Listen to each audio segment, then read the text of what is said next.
Olá pessoal, aqui é o professor George, da disciplina de Educação Física da escola E5 15 de junho, em Senador Guiomar. Hoje nós vamos estar passando a nossa segunda videoaula da nossa disciplina, que é a disciplina de Educação Física, tá? Onde o tema abordado vai ser a relação que tem brincadeiras, jogos e os esportes.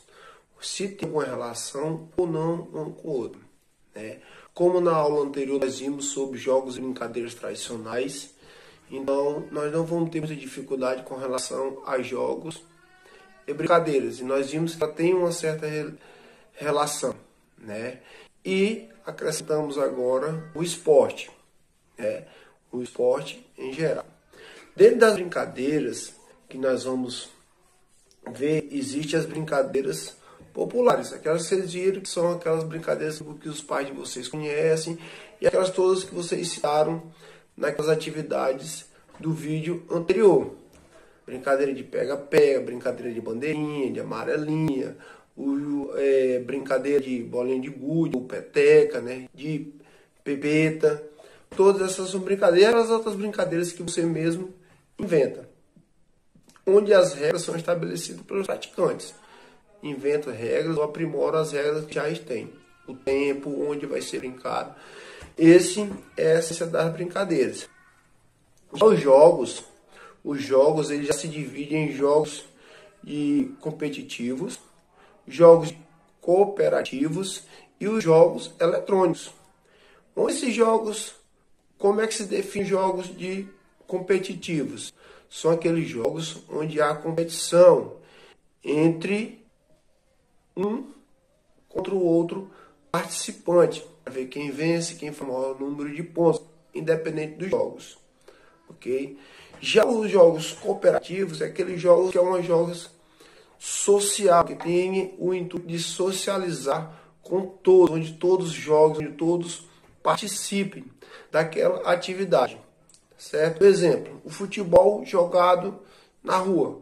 Tem as regras criadas por vocês, o tempo criado e a quantidade de pessoas jogadas, onde quem não participar naquele momento, mas no segundo momento já vai participar, fazendo com que todos participem dos jogos. E os jogos eletrônicos, que nada mais é que os vídeos games, né? Os jogos eletrônicos onde participam em um grande número ou individualmente. Exemplo são o futebol. Você jogar no futebol no videogame, você pode jogar em dupla, né? Ou individual, você e a máquina. O videogame, a televisão, o tablet, o computador, né? O próprio telefone. E entre outros jogos que você pode jogar também com um grande número de pessoas, né? E nem tem a sinuca. Você joga sinuca um contra o outro, né? Tem esse Free Fire aí que você joga em grande número de pessoas, né? Participantes desses jogos, tá?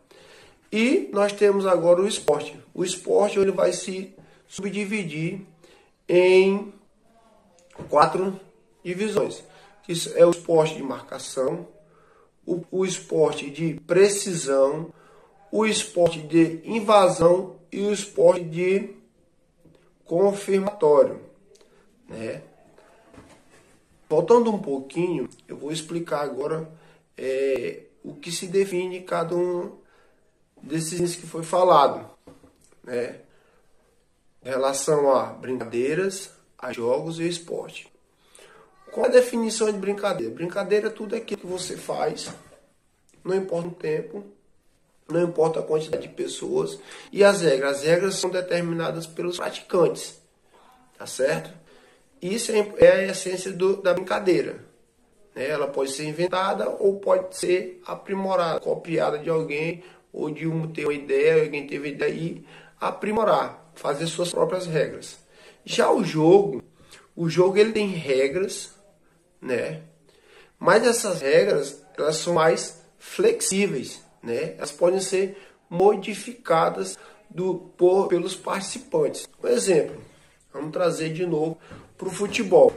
O futebol, de rua é jogado com 2 pessoas, 3 pessoas, 4 pessoas, 5 pessoas, né? Coloca 2 tijolos de um lado e 2 do outro e vão jogar futebol na rua.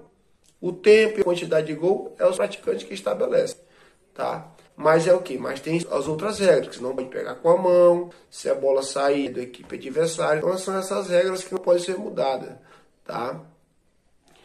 Isso é do jogo, certo? As regras são estabelecidas, mas podem ser modificadas pelos praticantes.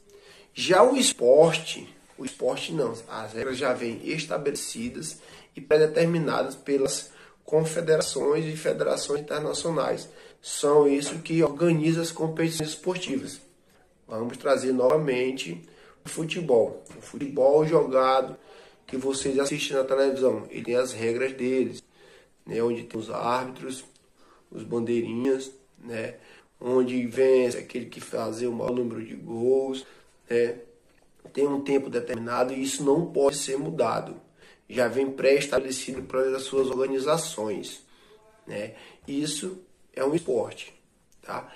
Tanto faz esporte individual como coletivo. Eles vêm pré-determinados as suas regras. Você só pode jogar daquela forma, ok? E dentro dos esportes, nós temos aquele subíndice de esporte que nós vamos dar um destaque agora, que é o primeiro que vai ser o esporte de marcação. O esporte de marcação, pessoal, é um esporte quantitativo. Vence aquele que alcançar aquela distância ou um peso. Por exemplo, aquela pessoa que alcançar a maior quantidade de peso no levantamento de peso, que é uma modalidade olímpica, tá? Vence aquele que conseguir levantar a maior quantidade de peso, tá? Ou aquele que atingir uma melhor marca. Exemplo, um corredor de olímpico de 100 metros de atletismo, né? Ele consegue correr, né, vamos supor, 10 segundos. O outro consegue correr em 9 segundos e meio. Então vence aquele que conseguir a melhor marca. Então isso é um esporte de marca. Compreendido? E agora nós vamos sobre o esporte de precisão. Aquele esporte de pontaria, né? Exemplo, tiro ao alvo, né? Você pega espingarda ou um revólver, é uma modalidade olímpica isso, e acerta aquele que conseguir acertar no mais próximo ou dentro daquela bolinha menor lá no alvo, né? Outro exemplo é o golfe. O golfe não tem a precisão, acerta quem ganha aquele que conseguir acertar o buraco com o menor número de tacadas, né? Sinuca é um esporte de precisão. Você não acerta a bola nas caçapas ali, é um esporte de precisão. Você tem que ter precisão para conseguir acertar. E nós temos o esporte de invasão. O que é esporte de invasão? O nome está dizendo, você tem que invadir. Então ele é mais praticado pelas modalidades coletivas, né? Vamos dar um exemplo do futsal. O futsal, qual é o objetivo? Fazer um gol ou fazer com que a equipe adversária não consiga fazer um gol. São esses dois objetivos principais do futsal. Porém, para você ganhar uma partida, você tem que invadir a equipe adversária. Então, quer dizer, você tem que invadir o espaço da equipe adversária e dominar esse espaço e, consequentemente, fazer um gol para se tornar vencedor. Por isso que ele é um esporte de invasão. Outras modalidades que são dessa categoria. Futebol americano. Você sabe o que é futebol americano? Aqueles atletas que jogam com aquelas armaduras, né? Parecendo do que é. O objetivo é de chegar na área adversária com a bola na mão. Então eles estão invadindo, né, o espaço adversário.